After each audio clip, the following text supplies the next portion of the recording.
দুজনে যতটুকু ইবাদত করেছি এটাকে নষ্ট হতে দেওয়া যাবে না। আল্লাহ তাআলা সুন্দর উদাহরণ দিয়েছেন, ওয়ালা তাকুনু কাল্লাতী নাকাদাত গাসলাহা মিন বা'দি কুওয়াতিন আনকাসা, তোমরা ওই মহিলার মতো হয়েও না যে মহিলা সুন্দর করে কাপড়ের যে সুতাকে গুটি বানায়। আগে তো তোলা দিয়ে সুতা বানানো হতো, তো কষ্ট করে এসে সুতা বানিয়েছে, গুটি বানিয়েছে, তো নির্ধারিত একটা সময় এক পর্যায়ে এসে বড় একটা গুটি হয়েছে, সুতার গুটি। আল্লাহ তাআলা বলেন, তো গুটি হওয়ার পরে সে কি করেছে, না করার কথা, সেটাকে সে নিয়ে হাতে কি করলো, কেটে ফেললো, কোনো জিনিসের মাধ্যমে নষ্ট করে ফেললো। তাহলে তার সারাদিনের এই পরিশ্রমটা কি হয়ে যাবে, ব্যর্থ হয়ে যাবে। আল্লাহ বললেন যে ওই মহিলার মতো তোমরা হয়ে না, যতটুকু আমাদের ইবাদত হয়েছে এটাকে সংরক্ষণ করতে হবে। এটা হচ্ছে এক নম্বর আমল।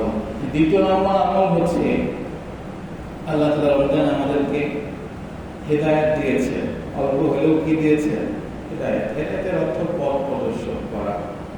আমাদেরকে নামাজের তৌফিক দিয়েছে, রোজা রাখার তৌফিক দিয়েছে, আরো অন্য অন্য অনেক নেক আমল, দান সাদকা করার তৌফিক দিয়েছে। এই যে তৌফিক দিয়েছেন, হেদায়েত দিয়েছেন, এই হেদায়েতের বিপরীতে ভ্রষ্টতা, এটা গ্রহণ করা যাবে না। হেদায়েতের বিপরীতে কি করা যাবে না, ভ্রষ্টতা গ্রহণ করা যাবে না। আল্লাহ রাব্বুল আলামিন বলেন, ওয়ালিতুকমিলুল ইদ্দাতা ওয়ালিতুকাব্বিরুল্লাহা আলা মা হাদাকুম ওয়া লাআল্লাকুম তাশকুরুন। ওয়ালিতুকমিলুল ইদ্দাতা ওয়ালিতুকাব্বিরুল্লাহ, রমজান মাস শেষ হয়েছে, এখন তোমরা আল্লাহ তাআলার বেশি বেশি মহত্ব বড়ত্ব প্রকাশ করতে থাকো। ওয়ালিতুকাব্বিরুল্লাহা আলা মা হাদাকুম, এজন্য করতে থাকো যে আল্লাহ তাআলা তোমাদেরকে হেদায়েত দিয়েছেন।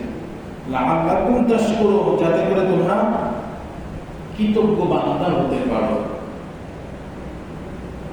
এজন্য মুসা আলাইহিস সালামের একটি ঘটনা আছে।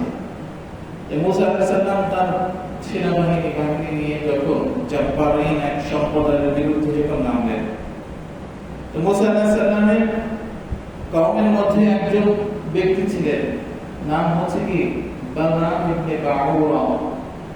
তিনি মুস্তাজাব দাওয়াত ছিলেন, যে দোয়া করতে দোয়া কবুল হয়ে যেত। তো ওই জাব্বারিন সম্প্রদায়ের কিছু লোক সেই বালাম বাবার কাছে আসতো যে মুসা আলাইহিস সালাম আমাদের বিরুদ্ধে যুদ্ধে নেমেছে, তুমি তার বিরুদ্ধে আমাদের জন্য দোয়া করো, মুসা আলাইহিস সালামের বিরুদ্ধে আমাদের জন্য দোয়া করো। বালামের বাবা সে বলল যে না, কখনো না, এটা তো সম্ভব না। হ্যাঁ, একজন নবীর বিরুদ্ধে আমি দোয়া করতে পারি না। তো বারবার যখন চেষ্টা করার পরে বালাম ইবনে বাউরার কাছে প্রত্যাখ্যিত হলেন, এক পর্যায়ে তার স্ত্রীর কাছে গেছে, স্ত্রীকে আবার রাজি করে দিয়েছে, স্ত্রী আবার বালাম ইবনে বাউরাকে বলেছে। এক পর্যায়ে সে দোয়া করতে বাধ্য হয়েছে, অনেক বড় ঘটনা। তো সে মুসা আলাইহিস সালামের বিরুদ্ধে দোয়া করত, আর দোয়া তো কবুল হয়েই নাই, বরং তার জিহ্বা আস্তে আস্তে বড় হতে হতে হতে নাভি পর্যন্ত চলে আসে। এটা তাকে আল্লাহ তাআলা শাস্তি স্বরূপ দিয়েছে। তো এই ঘটনা কোরআনে পাকের মধ্যে উল্লেখ করার অন্যতম একটা কারণ হচ্ছে যে আল্লাহ তাআলা বালাম ইবনে বাউরাকে হেদায়েত দিয়েছিলেন, তাকে মুস্তাজাব দাওয়া বানিয়েছিলেন। কিন্তু আল্লাহ তাআলার বিরুদ্ধে যখন সে গিয়েছে, গুনার মধ্যে লিপ্ত হয়েছে, তখন আল্লাহ তাআলা তাকে বেহাল অবস্থা করেছে। তো আল্লাহ তাআলা রমজানে আমাদেরকে ইবাদতের তৌফিক দিয়েছেন।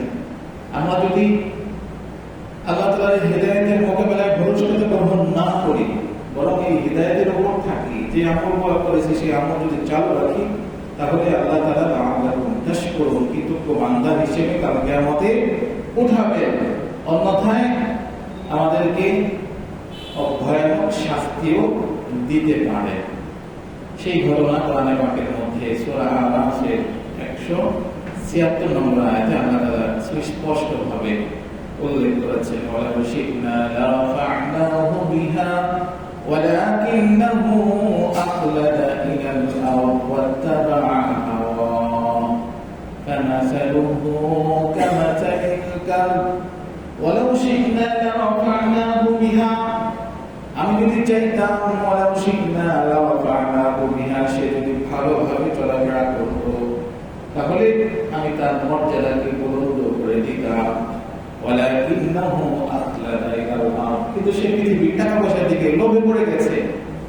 ওয়াত্তাবা হাওয়া, নিজের হাওয়া কুপ্রবৃত্তিকে অনুসরণ করেছে। তো তার উদাহরণ কেমন? কামাসালুহু কামাসালিল কালব, একটা কুকুরের মতো। ইন তাহমিল আলাইহি ইয়ালহাস, যদি তাকে দৌড়ানো হয় তো সে তারপরও দৌড় দেওয়ার পরে হাঁপিয়ে যায়, জিহ্বা বের করে দেয়। আর যদি তাকে ছেড়েও দেওয়া হয় আর তার তো মুখ হয়ে যায়, সে জিহ্বা বার করে হারানোর মতো হয় না। এরকম কুকুরে, তো কুকুরের সাথে আল্লাহ আলোচনা গিয়েছেন যে যাদেরকে আল্লাহ হেদায়েত দিয়েছেন, হেদায়েত পাওয়ার বড় এত সুন্দর ভালো ভালো নেক আমল করা, পাঁচ ওয়াক্ত নামাজ জামাতের সাথে করা, এসব হেদায়েতের অন্তর্ভুক্ত। এগুলা দেওয়ার পরেও যখন সে ঈদ হয়ে গেছে, ঈদের বয়সে নামাজের মধ্যে আসে না, সে নামাজের গুরুত্ব দেয় না, রমজান যেভাবে গুরুত্ব দিয়েছে, তাহলে বোঝা গেল সে হেদায়েতের বিপরীতে কি করলো? ভ্রষ্টতা গ্রহণ করলো। যে কোনো সময় আযাবে গ্রেফতার হতে পারে। এজন্য দ্বিতীয় আমল হচ্ছে হেদায়েতের বিপরীতে ভ্রষ্টতা গ্রহণ করবো না।